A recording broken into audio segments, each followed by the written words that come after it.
Сәлем достар, қалдарыңыз қалай? Мен бүгін сіздермен мынандай корзина тоқығым келіп тұр. Бұл корзина қазір өте трендовая корзина. Бұл сәл кішкентай.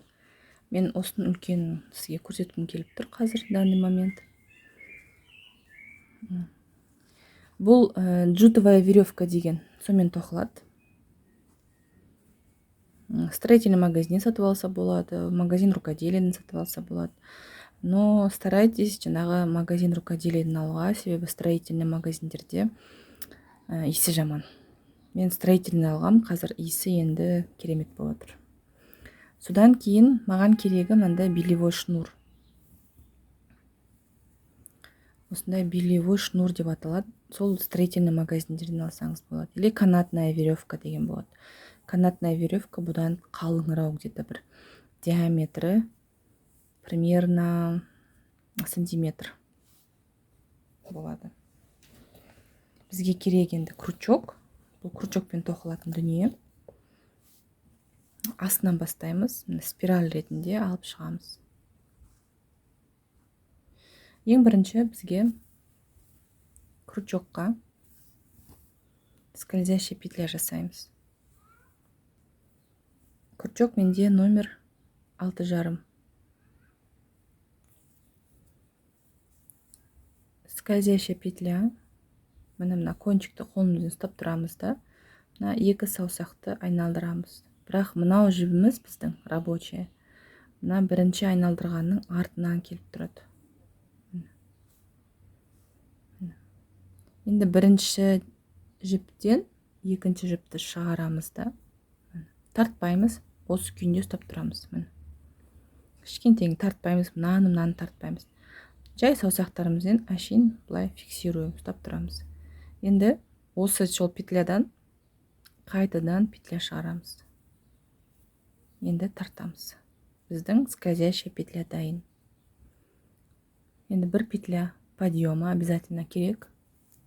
Енді мына кольцоға біз 6 столбик без накида жасаймыз. Мынау біреу, жаңағы накида жасаймыз. Мынау біреу, жаңағы біз петля подъема жасадық қой. Сол бір столбик без накида деп саналады. Мынау екінші столбик без накида. Үшінші, 4, 5, 6 жаңағыдай қайталай береміз. 4, 5, 6. Мына қатты мына жаңағы кончигін тартқан кезде бізде мынау неміз кольцо жаңағы скользящий петля жиналады. Енді ең бірінші жаңағы алған петлямызбен біз соединительный петля жасап аламыз.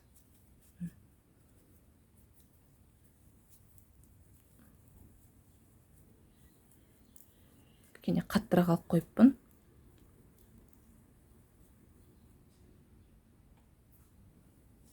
Мына алдым. Сразу соединительный петля жасаймыз. Мына біздің астыңғы бірінші рядымыз дайын. Енді мен белевой шнурды аламын. Мынау біздің белевой шнур. Мына жер шашақтарын алып, мына ішіне қоямыз. Енді біз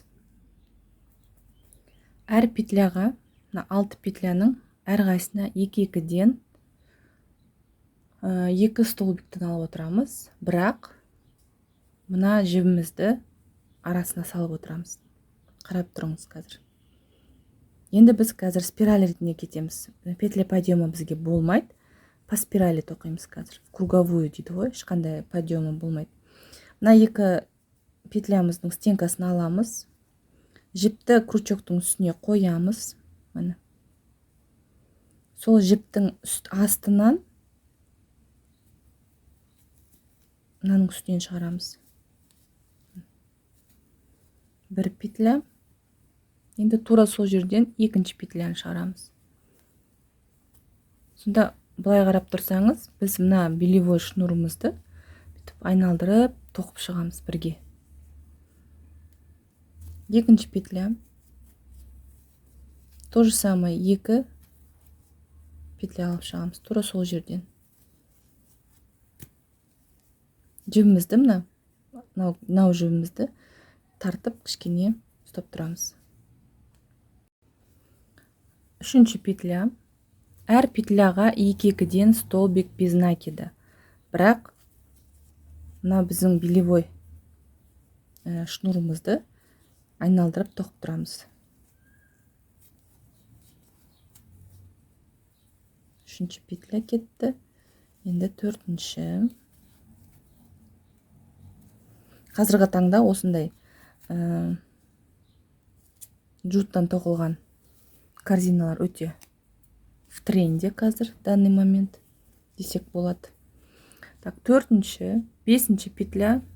Екі бізде, көрдіңіз ба, біздің круг, жаңағы астындағы дөңгелек өсіп жатыр. Наращивание жасап жатырмыз, прибавка жасап жатырмыз. Әр петляға екі-екіден тоқып жатырмыз. Мынау төртінші болды, бесінші деп ары қарай біз кете береміз.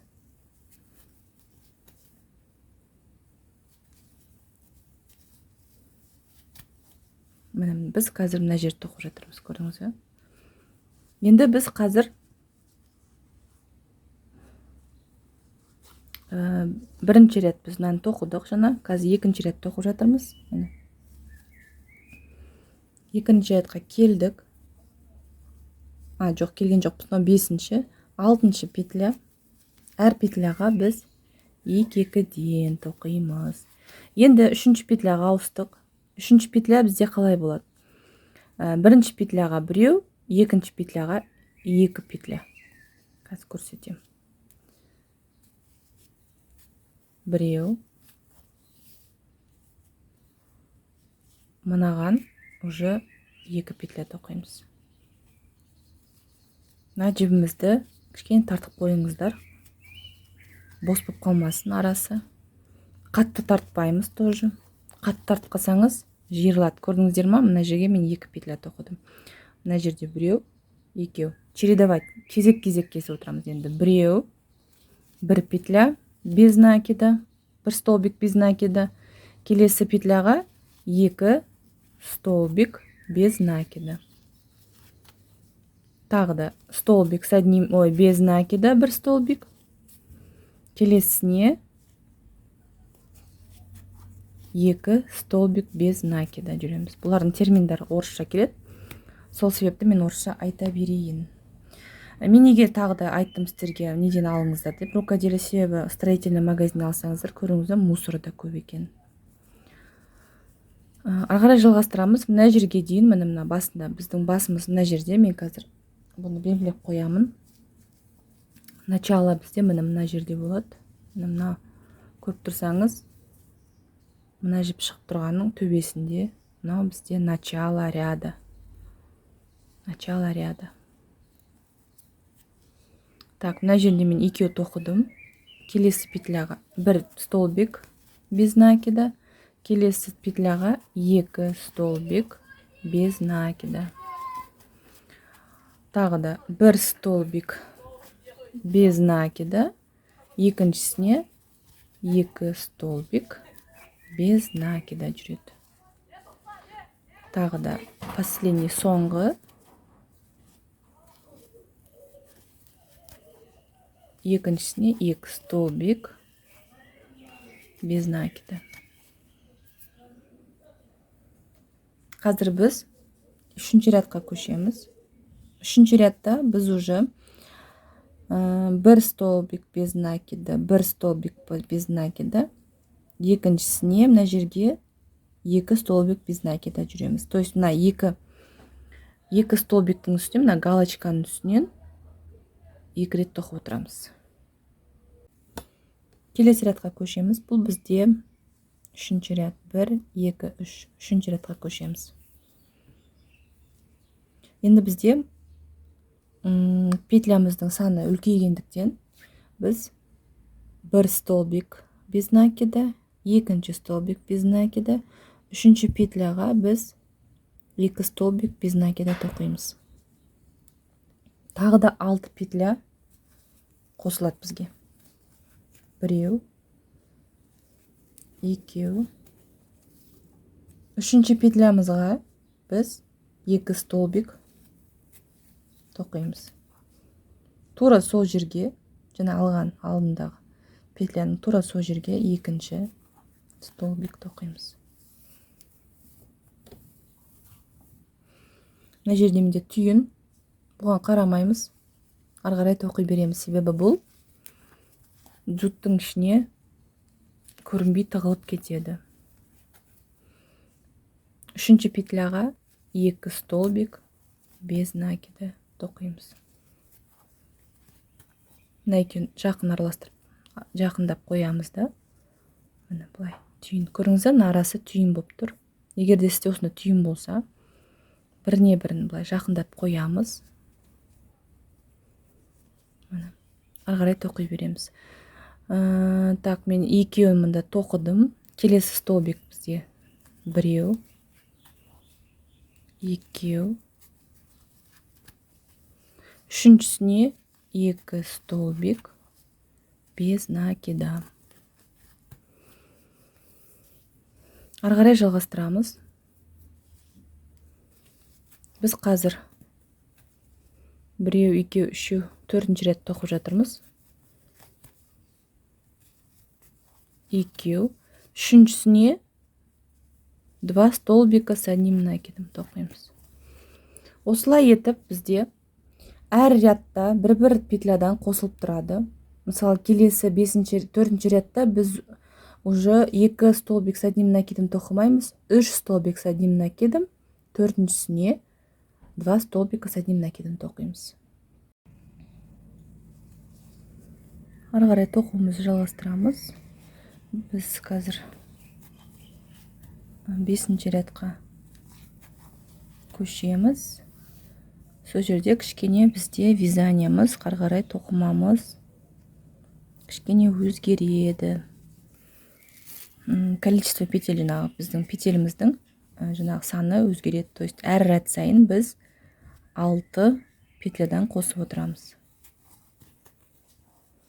Мына жерге тағы да 2 петля тоқимыз. Өстіп біз ары қарай жалғастырамыз. 1, 2, 3, 4, 5-ші рядта бізде жаңағы мына қатарынан тоқылатын 2 столбик без накидаға біреусі қосылады. То есть біз екеуміз 3 тоқимыз.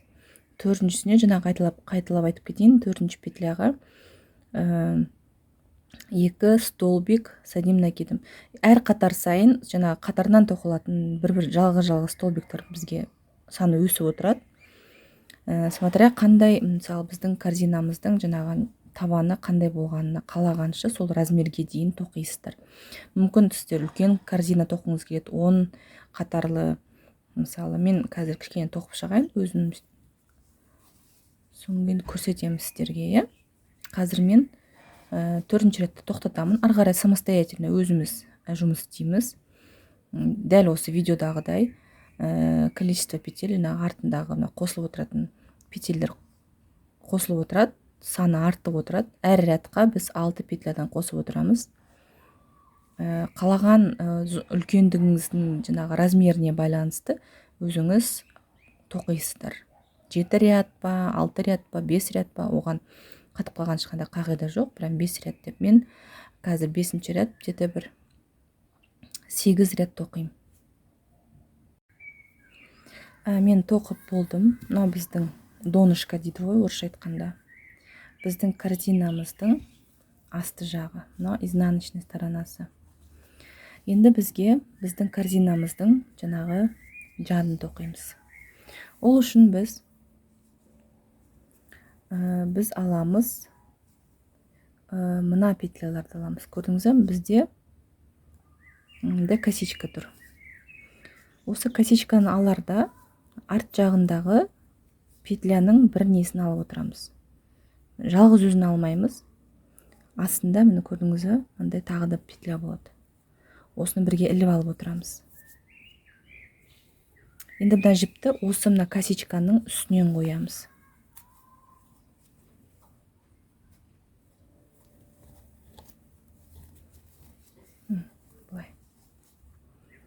Енді ешқандай прибавка жасамай, тек қана өстіп айналдыра спиральмен тоқып шығамыз. Біздің көріңізі жаңағы жібіміздің направлениесі, вязаниямыздың несі жоғары қарай кетті. Біз бағында былай тоқыдық, енді біз қазір былай тоқимыз. Сол кезде былай вертикально жоғары қарай кетеді. Стенкасын тоқимыз қазір. Қазір мен сізге мысал ретінде кішкентай кардиган деп болған, кішкентай кардиганын көрсетіп жіберейін. Мысалы, міне біз мына астын тоқып болдық. Енді мына жерде көрдіңіз ба? Біздің кардинамыз былайынан жоғарыға кетеді. Қазір біз мынаны айналдыра тоқып, мында стенкасын жасаймыз.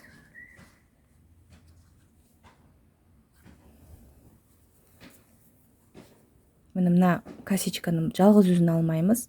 Мына артындағы ілмекті бірге аламыз.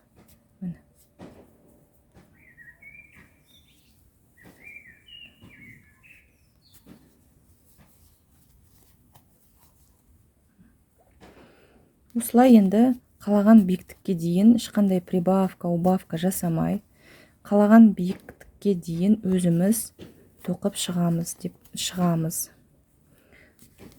Тура сондай, қазір бірінші рет осындай қиындау болады кішкене, екінші ретқа өткен кезде мен сізге түсіндірем қалай болатын ары қарай. Осылай бір айналдырып, мына жерге дейін тоқып шығамыз. Мына жерге дейін тоқып шығамыз, айналдырып. Мен соңғы петляға келдім. Мына басындағы осы болған. Енді біздің корзинамыздың несі, стенкасы пайда болып келе жатыр. Енді біз ары қарай жалғастырамыз, бірақ жаңа мен көрсеткендей біз уже мына петляны алмаймыз. Мына екеуінен бірақ алып отырамыз. Бастағы көрсетіп жіберейін. Міне біз басында мына кішкене жібіңіз тартсаңыз болады. Сол кезде стенкасына кішкене жиырылады. Міне. Теперь ары қарай енді жібімізді ыңғайластырып аламыз. Енді тура жаңағыдай, мынаны тоқығандай, за обе стенки дейді мына. Мысалы, бір петляның задняя стенка, передняя стенка деп бөлінеді. Алдыңғы, артыңғы деп. Екеуінен бірақ аламыз да. И ары қарай жалғастыра береміз. В круговую спираль тоқығандай биіктікке дейін, өзіміздің қажет биіктікке дейін ары қарай тоқи береміз. Менің кішкене жібім мынандай ғана қалды. Енді көреміз қалай болатын, биіктік қанша болатын көре жатармыз. Егер сізде жіп үлкен болса, көп болса, үлкен кәдімгідей корзина, биіктеу корзина тоқсаңыздар болады.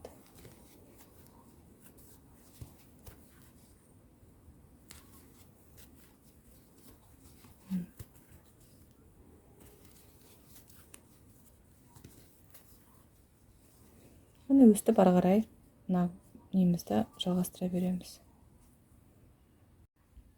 Мен примерно мында биіктікте тоқып шықтым. Біз мына жерге басында осы жерден бастадық қой. Мына жерде қарап тұрсаңыз, мына жерде біз бастадық. Міне осыған бір екі петля жетпей, біз мына жібімізді кесіп тастаймыз. Мына жерге көрдіңіз ба? Вот начало ряда. Көрдіңіз ба? Мына жерден бастадық біз. Міне былай өтіп, көрдіңіз ба? Мына жерге жетпей, бір екі петля біз мына жібімізді кесіп тастаймыз. Все, бұл жіп бізге керек емес. Енді осы жіптен до конца тоқып шығамыз да.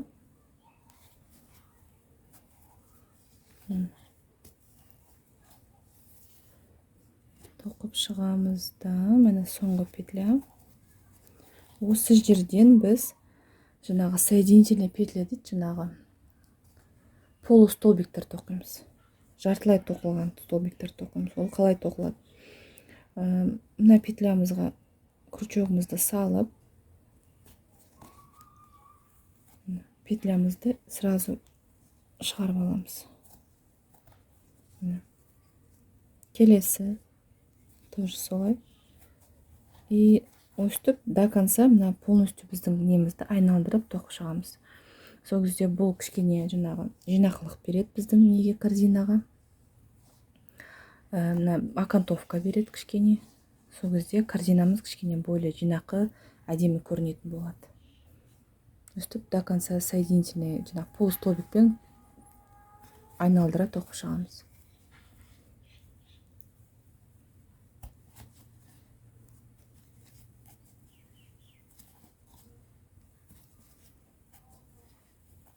Осылай етіп. Көріңіздер, мына жерде уже косичка пайда болды жанынан. Бір қарай өзіміз тоқып шығайық, е? Соңына келдім. Екі жіпті екі жақтан мен біріктіріп, мына кончикті тығып жатырмын ішіне қарай. Мына болды. Біздің корзинамыз дайын. Өте әдемі несі, жаңағы жан-жағына стенкасы плотный, ешқандай неге деформацияға келмейді. Енді бұл негізі ішінде мен мындай бүгін мынандай белевой шнур қолдандым. Негізі бұған жаңағы канатная веревка деген болу керек. Негізі сол канатная веревка осы жұртқа под цвет екеу. Сол кезде мына ақ деп мынау сияқты көрінбейді. Сол кезде әдемі болады. Менде қалғаны где-то бір белевой шнур бір пачкасын алдым, бір мотогын алдым. Маған примерно бір 3-тен 2 бөлу кетті. И 2 мынандай кішкентай 50 граммовый жут деген кетті. Енді осындай корзина тоқып көріңіздер. Трендовый. Мынаның бәрін қазір мен крючокпен астына мына жерге шығарып нетемін, тығып тастаймын. Бұның бәрі тығылатын дүние. Изнаночныйға өткізіп тастаймын. Не болмаса мына жерге бір гүл жасайын ба, қазір көрем. Мынанша қалды менде. Наверное, осымен былай. Мына просто мына соединение ғой, екі мына менің белевой шнурдың екеуінің соединениесінде осындай болып қалған. Бұның бәрін мен қазір жасырып жасаймын. Гүлма бір нәрсе істеп, маған жабыстырып қоямын, көрінбейтіндей. Сонымен біздің корзинамыз дайын болады. Мына жерде бұл біздің стыковка, то есть екінші сатыға көтерілген кезіміз. Бұл осындай қалады. Бұған ешқандай мән бермейміз. Мына жерге тоже гүл немесе былай бүйтіп жасырып қойсаңыз болады. Бұл неге мұндай болады десеңіздер, себебі біз спиралі тоқыдық. Айналдыра тоқыған кезде осындай отступтар болып шығады. Бұл енді критичный емес, бұған прям қате деп айтсаңыз да болмайды. Бұл в процессе осындай болып қалады. Уайымдамаңыздар, бәрі жақсы болады. Тек қана осыны мына жерге бір этикеткаңызды, не болмаса бір гүл, не болмаса ішіне мысалы астар тоқып қояды ғой, сыртына окантовка жасап, или лентамен бүйтіп аударып қойсаңыздар әдемі болып тұрады. Менде осындай картина пайда болды. Ең бастысы мен бір қателігім, тоқу барысында мен жаңағы белевой шнурды алып тарттым. Сол кезде қатты тартып кеттім де, и менде мынандай жібім жиналып қалды. И осындай не пайда болып шықты. Көрдіңіздер, тегіс емес. Мен белевой шнурды тартқаннан. Сіздер менікінде қате жасамаңыздар, тартпаңыздар, осы күйінде тоқыңыздар. Сол кезде сізде бәрі жақсы болады. Мына корзинамыз дайын. Сізге ұнады деген үміттемін. Тоқыңыздар, жаңағы үйіңізде әдемі зат тұрғанға өз қолыңызбен тоқып алсаңыздар, өте керемет болады. Мақтанып айтсаңыздар да өзіңізге жақсы емес па? Сол осы видеоны пайдаланып көп нәрсе тоқыңыздар. Менің парақшама жазылыңыздар, колокольчикті жүретін басып қойыңыздар. Тағы да алда көптеген мастер-класстар болады. Лайк басып жүрсеңіздер қатты қуанып қаламын. Сіздермен болған Хорлан. Сау болыңыздар.